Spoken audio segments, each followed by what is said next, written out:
isso aí, minha gente. Estamos de volta com o programa Você Pode Ser Feliz de hoje. Estamos falando sobre o terço. Você acredita na devoção relacionada ao Santo Terço, na qual a gente, ao contemplar os mistérios da vida de nosso Senhor Jesus Cristo, a gente aprofunda nesse grande milagre e a gente pode receber diversas graças na nossa vida? Pois é, o terço tão popular que desde o primeiro bloco a gente já comentou da origem do terço, a gente já comentou das graças relacionadas ao Santo Terço. Tem uma coisa interessante para a gente pensar também. Entre os milhares de santos que existem na igreja, entre beatos e santos, não se conhece nenhum que não foi devoto da Virgem Maria. Aliás, a gente tem a promoção de hoje, a gente tem a promoção aqui, da que santa é essa? A gente está, desde o começo do nosso programa aqui, convidando nossos amigos telespectadores para ligar para a gente revelando aos poucos um quadrinho na qual a gente vai, no final do programa, ligar para um amigo telespectador que vai arriscar um palpite de que santa é essa. Olha só, a gente já deu algumas dicas. A gente vai abrir mais um quadrinho, diretor? Pode ser? Vamos abrir mais um quadrinho? Vamos abrir mais um quadrinho, então, para a gente arriscar um palpite que santa é essa. E uma coisa eu tenho certeza, essa santa aqui, que a gente está revelando, que agora ficou um pouco mais fácil, foi devota também de Nossa Senhora, né? Não se tem notícia de nenhuma santa que não foi devota de Nossa Senhora, certamente entre essa santa também podemos afirmar isso. Vou dar mais uma dica. Essa santa, ela construiu alguns pequenos vilarejos, uma espécie de casa de acolhida, de convento, para abrigar viúvas e órfãos. Ela construiu um vilarejo, então, para abrigar viúvas e órfãos. Essa santa que teve um trabalho muito bonito em relação aos pobres. Que santa é essa? Você já sabe que santa é essa? Olha, a gente está recebendo algumas participações. Essas pessoas que estão ligando aqui para a gente, por exemplo, a Sandra Fátima Macedo arriscou um palpite, da cidade de La Sance, Minas Gerais. Olha, Sandra, o seu palpite foi legal, viu? Acho que você mandou bem. Se daqui a pouquinho você tiver a oportunidade de falar conosco ao vivo, você arrisca o seu palpite. A Maria Aparecida Domingues Campos, da cidade de Salto de Pirapora, também está mandando aqui pra gente. A Francisca Zilmar de Oliveira, de Iguatu, no Ceará, também mandando aqui pra gente. Olha, Francisca, o seu palpite eu arriscaria outro, viu? Acho que você não acertou não, Francisca. Pensa direitinho, olha aí, ó. Uma santa que foi casada, uma santa que teve filhos, uma santa que ajudou muitos pobres, chegou a pagar, inclusive, com o próprio dinheiro do próprio bolso, a libertação de alguns presidiários, construiu uma vila para as pessoas que não tinham onde morar, entre as viúvas e órfãos. Que santa é essa? A Iselina Lorena Oliveira, de Mococa, minha conterrânea, eu sou nascido em Mococa. A Iselina ligou aqui pra gente. Iselina, melhora seu palpite aí, que eu acho que não é quem você tá pensando não, hein, Iselina? E Eunice de Souza Pereira, de Centro-Sé, na Bahia, também ligou aqui pra gente. Eu agradeço a sua participação, daqui a pouquinho eu leio outros pedidos. Mas continuando a gente a refletir um pouco do nosso tema relacionado ao Santo Terço, eu quero lembrar nossos amigos telespectadores, né? Que, como testemunho que a gente ouviu agora há pouco, aqui da família que estava nos visitando, fazendo 45 anos de matrimônio, eles deram um testemunho bonito, dizendo que eles rezam o terço. Aliás, a Legião de Maria é uma coisa muito bonita na igreja. Mantém essa devoção relacionada à Nossa Senhora de maneira linda na igreja. E em muitas ocasiões, espalhado por toda a igreja, pelo Brasil não é diferente, muitas famílias se reúnem para rezar o Santo Rosário, para rezar o terço. A gente vai assistir uma matéria justamente dando testemunho de mais uma família que tem essa prática. Assiste, a gente já volta.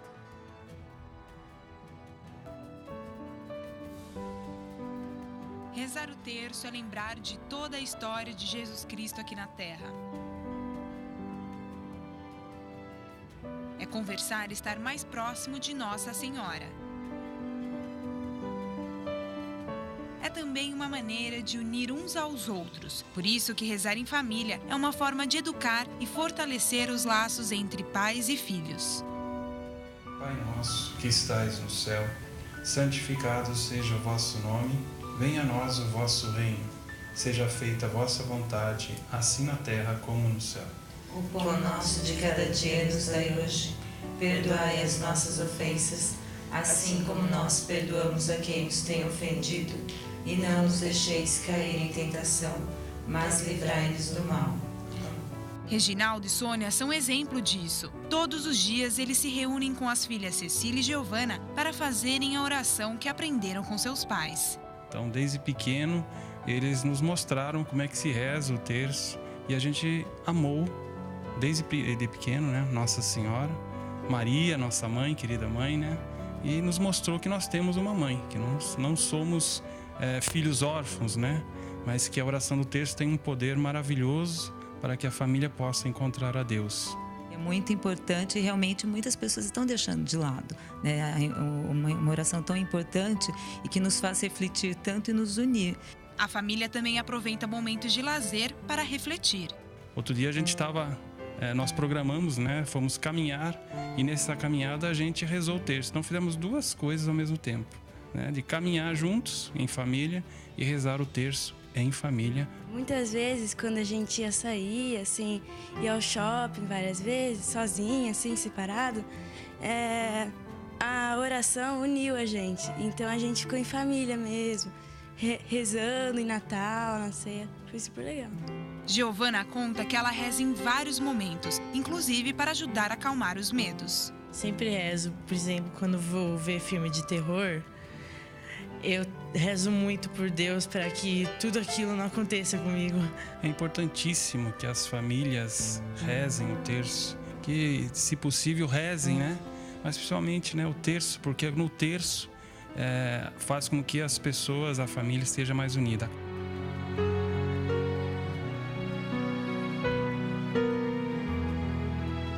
Pois é, né? Graças a Deus, essa devoção, ela não perde a sua popularidade, porque os católicos entendem a intercessão de Nossa Senhora e praticam essa fé. Infelizmente, muitas pessoas não entendem isso, acusam nós, católicos, inclusive de idólatras, né? Mas é fácil a gente entender. A palavra idolatria, ela se diz respeito quando a gente presta um tipo de culto a um ídolo, quando a gente coloca alguém no lugar de Deus. A palavra latria é um tipo de culto de adoração. Quando alguém pratica idolatria, significa que está praticando o culto de latria a um ídolo, alguém que foi colocado no lugar de Deus. Não é o que a gente faz com a Virgem Maria. Com a Virgem Maria e com os santos, tem um outro nome de culto. Latria, adoração, somente a Deus. A Santíssima Trindade, nosso Senhor Jesus Cristo na Santíssima Eucaristia, merece o nosso culto de latria, nosso culto de adoração. Adoração, a gente reconhece Deus diante da gente e se prostra diante dele. Isso é adoração. Isso é o culto de latria. Portanto, nós não cometemos idolatria quando a gente pensa em Nossa Senhora. Tudo relacionado à Virgem Maria tem um outro nome, e também aos santos, pois se trata de um culto de veneração, de respeito. Venerar é respeitar alguém, é entender que aquela pessoa cumpriu a sua missão e uma vez que ela esteve no plano de Deus de uma maneira maravilhosa, como é o caso da Virgem Maria, a gente presta essa veneração a ela, mas que não é adoração. Aos santos e à Virgem Maria, esse culto de veneração tem um outro nome, é chamado de dulia. Latria, adoração, só a Deus. Veneração, somente a outras pessoas que são exemplos para a nossa fé, mas que não são e não estão no lugar de Deus. Por exemplo, para Nossa Senhora se chama hiperdulia.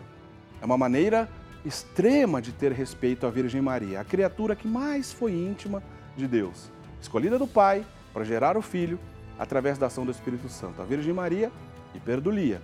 E aos outros santos, somente dulia, esse grande respeito. Ora, onde Santa Rita, Santo Antônio de Pádua, São Domingos de Gusmão, onde eles estiveram, nós aqui estamos, na Terra, na chamada Igreja Militante. Hoje, eles se encontram na Igreja Triunfante, que é o céu. E tem ainda um outro aspecto que é a Igreja Padecente, que é o Purgatório, onde as pessoas estão aguardando para que possam contemplar a Deus na vida eterna. Essas três instâncias de igreja, a militante, a padecente e a triunfante, há uma espécie de relação, de intercâmbio de graças. Isso é o que a gente reza no credo. Toda missa a gente proclama então a nossa fé através do creio e a gente reza e diz: creio na comunhão dos santos. É isso. Portanto, não se trata de adoração. E a Virgem Maria, que, como eu explicava no bloco anterior, que no ano de 1214 se revelou a São Domingos de Gusmão e deu a ele uma arma contra os cátaros, contra aquela heresia dos cátaros, que estavam destruindo mesmo a fé da Europa, especialmente no sul da França. Ela deu o saltério angelical, como a própria Virgem Maria usou a expressão, para São Domingos de Gusmão. Lembra que eu expliquei que o saltério equivale aos 150 salmos? E agora são 150 Ave Marias, portanto, 150 saudações angelicais. Por isso que a própria Virgem Maria usou essa expressão saltério angelical, conhecido também como saltério de Maria, que nada mais é do que o Santo Rosário. Nossa Senhora, em muitas ocasiões, além dessa ocasião, a São Domingos de Gusmão, ressaltou a importância do Santo Rosário. Um grande exemplo a igreja lembrou nesse mês de maio. O mês de maio todo ele é dedicado à Virgem Maria, mas especialmente no dia 13 de maio, um título popular relacionado a Nossa Senhora é lembrado então na liturgia. No dia 13 de maio, a igreja comemorou o dia de Nossa Senhora de Fátima. Nossa Senhora de Fátima. Nossa Senhora do Rosário de Fátima. Esse é o nome correto do título de Nossa Senhora de Fátima. Pois a 3 crianças, ela se revelou no ano de 1917, na cidade de Fátima, lá em Portugal. Nossa Senhora do Rosário de Fátima trouxe muitas mensagens, muitos ensinamentos. É muito ricas as aparições de Nossa Senhora de Fátima, aquelas 3 crianças, entre as quais 2 delas já foram até canonizadas pela igreja, né? Jacinta e Francisco Marto, santos da igreja. Portanto, essas 3 crianças ensinaram a todo mundo e ressaltaram o valor do Santo Rosário, do Santo Terço. Por isso que Nossa Senhora de Fátima é conhecida como Nossa Senhora do Rosário de Fátima. Pois Nossa Senhora, entre tantas mensagens e ensinamentos que ela trouxe e ressaltou a importância dessas mensagens de maneira extraordinária, através de todas as aparições que ela fez durante 6 meses, inclusive com milagres extraordinários na última aparição aquelas crianças, o chamado Milagre do Sol, onde milhares de pessoas testemunharam a presença extraordinária de Deus naquela região através de Nossa Senhora e do Milagre do Sol. Tudo isso para ressaltar a importância do Santo Rosário. Nossa Senhora, sim, ensinou e deu grande importância naquela ocasião, né, ao Santo Rosário. Nós comemoramos no ano passado 1 século, 100 anos dessa aparição. E a gente está ainda com isso em mente, né? Nossa Senhora desceu do céu e ressaltou a importância do Santo Rosário. Ora, não é pouca coisa. Quem teria tanta raiva, quem teria tanta dificuldade de entender isso e tanto ódio, se não fosse justamente as pessoas que estão distantes de Jesus Cristo?